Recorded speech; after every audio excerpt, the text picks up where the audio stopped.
Thousands of demonstrators fanned out on streets throughout Washington, D.C. for the largest day of protests since the death of George Floyd.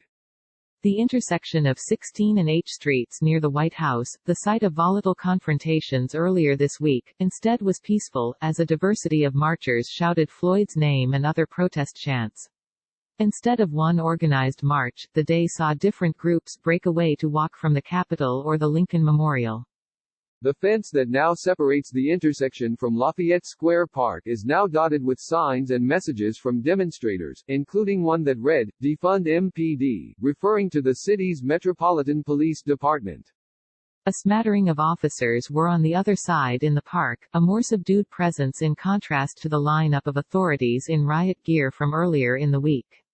But the White House itself is now separated by fencing and concrete barriers, stretching a block or more on each side, and even extending to Constitution Avenue to the south. Crowds packed onto 16th Street for blocks, at times breaking out in dance and song. At the order of Washington, D.C. Mayor Muriel Bowser, the words, "Black Lives Matter," were painted in large yellow letters down 16th Street to end at H Street, while the corner of 16th and I Streets was renamed Black Lives Matter Plaza. The Motion Picture Association, which is located at the intersection, placed "Black Lives Matter" posters on its boarded-up windows. Bowser spoke to demonstrators briefly on Saturday, chiding the Trump administration for clearing away protesters in a chaotic clash on Monday, followed by the president's walk across Lafayette Park to St. John's Church, where he held up a Bible for camera. "If you are like me, on Monday, you saw something that you hoped you would never see in the United States of America, federal police moving on American people, peacefully protesting in front of the People's House," Bowser said. She added, "If he can take over Washington, D.C., he can come for any state and none of us will be safe. So today we pushed the army away from our city. Our soldiers should not be treated that way, should not be asked to move on American citizens." On Saturday, groups gathered at St. John's to sit down or snap photos. At the front of the church, near where Trump stood just a few days earlier, one man dressed up as the Holy Bible, and waved a sign that read, "Use me not for your bigotry."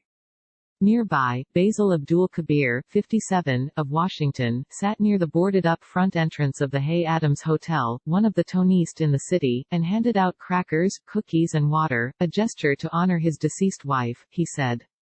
"I think it is beautiful," he said of the scene. "I think it is a good spirit that is going on. It is a good positive energy that is flowing through the crowd.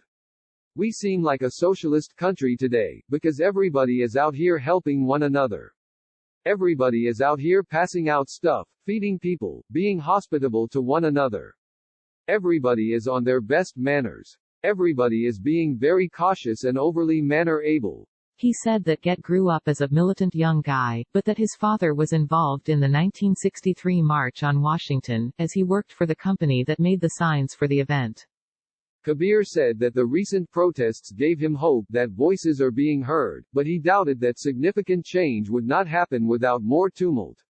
"What I am seeing is Dr. King's dream and Malcolm X's message come through, because Malcolm X's message was that by any means necessary, and Dr. King's message was that we would see white kids and black kids hand in hand," he said.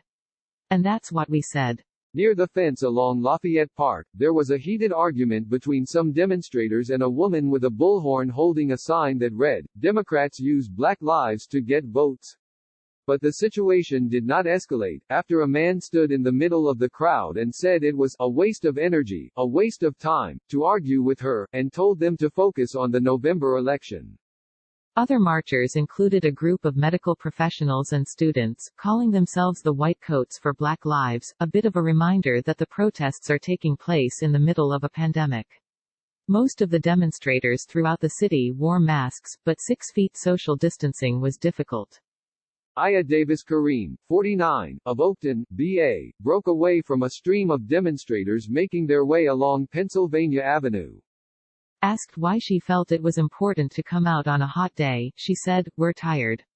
I'm the mother for 4 black boys and 1 black girl," said, "When is it going to end?